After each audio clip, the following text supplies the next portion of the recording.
You saw the thumbnail. You clicked on the video. You know what we're doing today. End of introduction.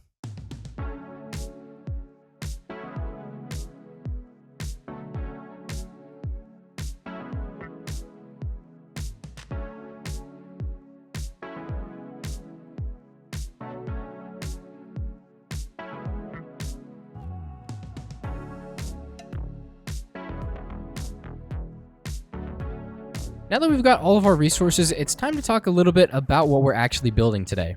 You see, I put these two iron farms in their specific locations because I had plans for this area right here. And you might be able to tell just from the thumbnail of today's video, but we are going to be covering these two iron farms in two towers. Those towers are going to be connected to the main gates of our city. And as it stands, we currently don't have much of a city right now, but the idea is to create an entire valley city in between these two mountains here. And of course, if we have a city that big, we're going to need a ginormous gate to complement it. And what better way to start a city build than the front gates?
Something isn't right here.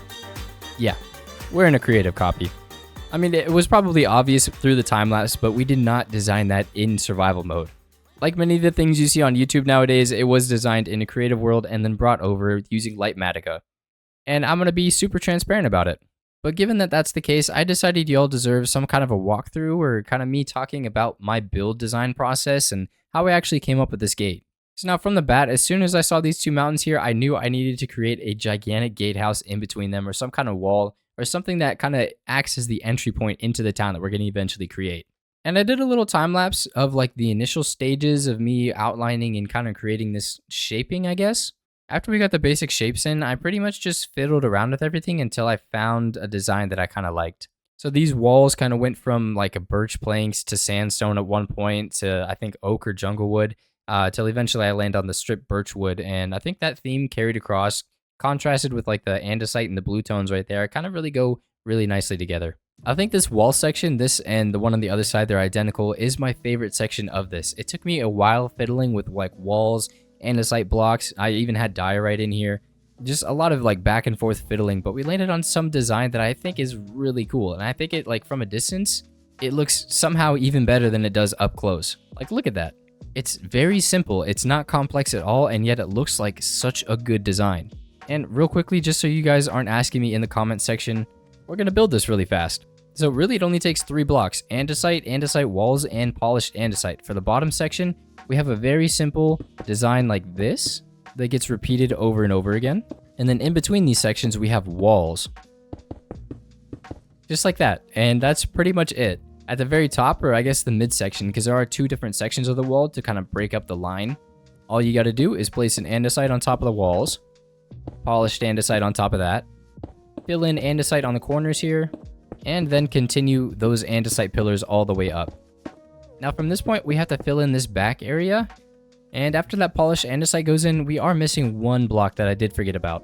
These slabs kind of act as a way to break up this little midpoint even more and make it feel like it's a less uniform line and more something natural. Now from the top, it's again another really simple pattern. So we'll start with walls all the way up on the polished andesite blocks. These would go all the way to the top of your roof, and then What I did with this section, I kind of divided it so that this second set of andesite walls was somewhere in the middle, maybe right there. That way it creates kind of like a nice shadow and a gap between the bottom and the top. Actually, this needs to be one more lower. So yeah, basically just a little gap in between, and it creates like a very fortified effect, I feel. But again, it's just really simple. You go up with these 3 pillars and you repeat that across. Some walls on the end. Polished andesite slabs, the diagonal line of andesite, and then your walls all the way up to the top. See? Simple enough. I have never done any kind of build tutorial, so I hope that was somewhat cohesive for y'all. I feel really bad if it wasn't. If you have any more questions, just let me know and I'll try and answer them in the next episode.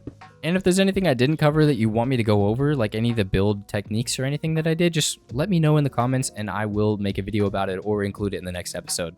There is no point in me gatekeeping this information. I know everybody loves seeing builds and everybody just wants to become a better builder, so there's no point in me holding any information back, so don't be afraid to ask any questions. But yeah, the wall part was probably the trickiest for me to figure out. These tower tops they seem really detailed, but again, they're pretty simple. I'll just kind of fly over them. I don't think I'll actually go into depth on the detail of them. We did use this new technique that has been surfacing where B-Dubs kind of demonstrated how he uses these light gray glass panes to manipulate walls. And from a distance, you can't really see them. Obviously, up close, they're a lot more obvious. But from a distance, you can't really see the light gray panes that we use, for instance, up there or over there. It just kind of acts as another way to bring the wall textures out more and kind of flush out some of the harsher corners. And that's kind of how I use them here. And like, for instance, up at the top of those pillars right there, from a distance, you can see it kind of creates more of like a triangular point and not a rectangular point that I wanted. And I think it goes well with the slope of the roof and makes it look a lot better. But I think those are the only areas that we use that kind of a technique. And then, oh, we also use it right here where we kind of brought out another midsection point here. And again, the reason I do this is because some of the time it can look a little too samey if you don't have anything breaking it up. And this area wasn't big enough for a window, or it didn't look right to have a window there. So we just did a little midpoint thing like we did on the walls. Another weird thing about this build is the roof. Because it's on a diagonal, we couldn't really get a solid looking roof without having to use basically just slabs everywhere. So over here, these are just slabs, and then over in the middle, slabs, and then obviously slabs over there because those are identical. I really wanted to play around with the angles in this because I don't build on a diagonal very often, and honestly, it came out a lot better than I was expecting. And we are done. This build looks absolutely incredible. It looks like something straight out of a fantasy book. I am super proud of how this turned out, and it looks so cool now that I'm actually seeing it in the world. Now, of course, we do still have a bit of work to do. We got to clean up some of the iron golems, set up some filtering systems, and do generally just a bit of terraforming around here to make this feel a little bit less placed here. Now, obviously, we did try in our creative world to build it into the terrain, but some areas kind of just need a little bit of love and a little bit of TLC. And you know what? I'm kind of in the mood to just throw on some music and start vibing a little bit, start building, and just kind of let my brain take me where it wants to go. So with the risk of sounding a little repetitive, I think it's time for another time lapse.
That doesn't look as good as I thought it would.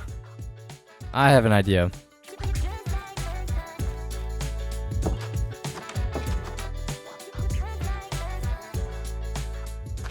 baby sunflowers.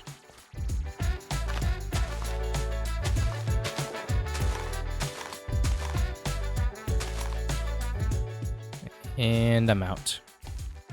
And bone meal. Take out all the flowers and the tall grass. Not the sunflowers.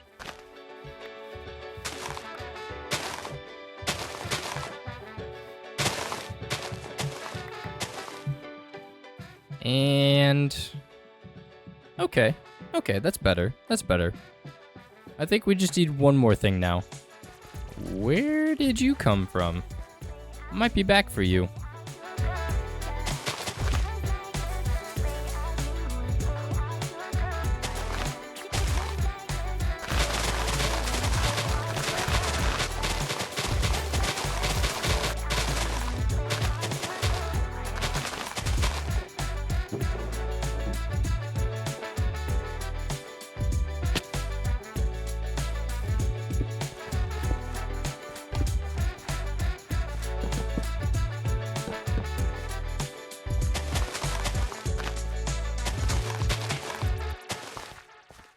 All right, sheep, I need you to be honest with me. Do you like it? You know, I think is that another cat? Where are they coming from? Anyway, oh, you're okay. Look, it's okay. I know you don't have to be that mean, all right? It's getting there. It's a work in progress, you know. It wasn't the best to begin with, but we started adding blocks and, you know, working with it, kind of shaping it, and oh, he doesn't care. Well, I mean, it's in a place. It's not maybe not my favorite field. It might not stay. It's, you know, it's filled in. Do I like it? I mean, it's maybe it just needs to grow on me. You see, it's not bad. It's just I don't know if it fits right here. I don't know what to put here. We'll sleep on it. Now we refurbished the inside of this wall. We added just basically floors and walls and ceilings. We did not do anything fancy, and I don't think we are ever going to do anything fancy in here. At most, this is just going to be an area where we can come, collect our iron, craft it up into blocks, and move on with our days. We did include little passageways here and there that can kind of go up and into the other areas of the wall. We might do something in this area because it kind of needs something up here, kind of like some guard stations, something like that, where we can have like some defenses for the city. But other than that, there probably won't be too much that I change with the interiors here. There not much I can do in these bigger towers because this is, of course, where we have the iron farms. But there is some room over in these taller towers that we can add. Again, there's not a lot of space, and I don't see us actually using it for anything important. Each side is identical to the other. You have a way up and a way down, and then these two tall towers. The only thing that we don't have that's identical is this little walkway up here. At the top of this tower, we have this walkway out here that does not go anywhere. But this is a great opportunity to extend some buildings up here, maybe another watchtower, some more of the wall, a chicken for some reason. Lots of area to work on that we're not going to do today, but still lots of potential for the future. And that's one thing I'm really excited about this area is just trying to pack it in with as much detail and world building as I possibly can. So anything we aim to put up here will contribute to that goal pretty much no matter what it is. Now in episode 1, I didn't actually finish my house before 100 days. The exterior was finished, but the interior was only about halfway done. Which kind of sucks for that episode, but that means today we get to actually do a tour of the inside of this house. So walking through the front door, we are greeted in the foyer. Right off to the left, we have our storage room that's nice and big and open and not too big that we stay here for too long because I do eventually want to create a storage building of itself. But we pretty much have everything that we could ever need in this little room right here, including our day 100 armor, our first iron armor that we got in this world, and hopefully a full set of chainmail eventually. Back at the entrance and to the right, we have our small little enchanting setup. This is kind of like a little dingy book reading area. Somewhere that I kind of wanted to feel more like a workshop than anything, and I think that came off pretty well. Down these stairs and a little to the left, we have our smelter area, and again, another little like workshop backrooms area. Down here, we have where we got all of our resources and stuff, like the andesite and some of the stone and whatnot, for actually building the house. Not too much going on back here, but there is some room for extra storage in case we need it, and a nice way to get up into the storage room. It kind of loops around. Now up these stairs, we have a little seating area, not really a room, but kind of like an in-between area. In between all these rooms, it's not quite a room itself, but we have a little couch here. We have a nice big painting, a floor rag. Floor rag? No, this is a carpet. a floor carpet. Out here we have a nice little patio area. We can come and sit and enjoy the nice view of the upside of the mountain and, just sip our morning coffee, stuff like that. That also wraps around to the side of the house. And we have this nice little area. We can create a walkway up here, a little path. And then under here we have kind of, I don't know if you guys know this, but like some of the houses that have patios or porches and stuff, they have little under areas where like you store stuff, or I don't know, a little hidden detail that we can have and maybe use at a later point in time.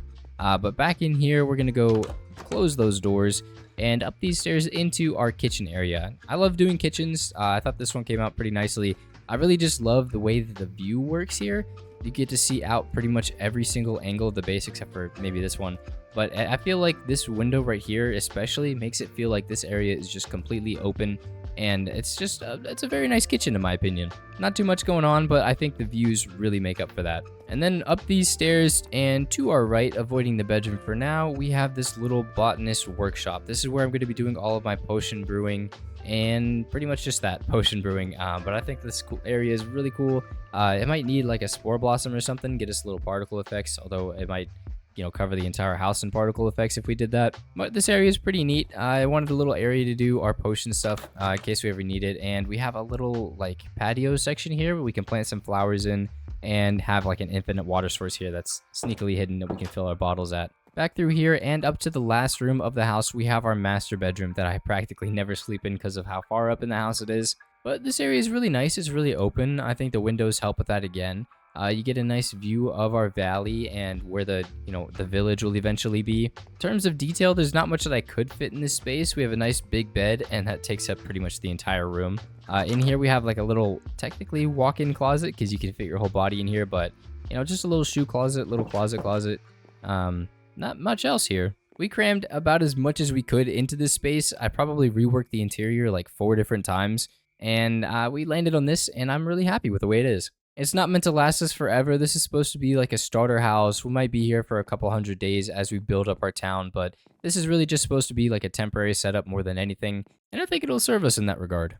Now with that, we have wrapped up everything that we missed out on episode 1 and everything we finished up today. Now I really do hope you enjoyed today's episode. If you have any tips for the wall or if you have any questions on the build itself, I will try my best to find them and answer any questions that I can.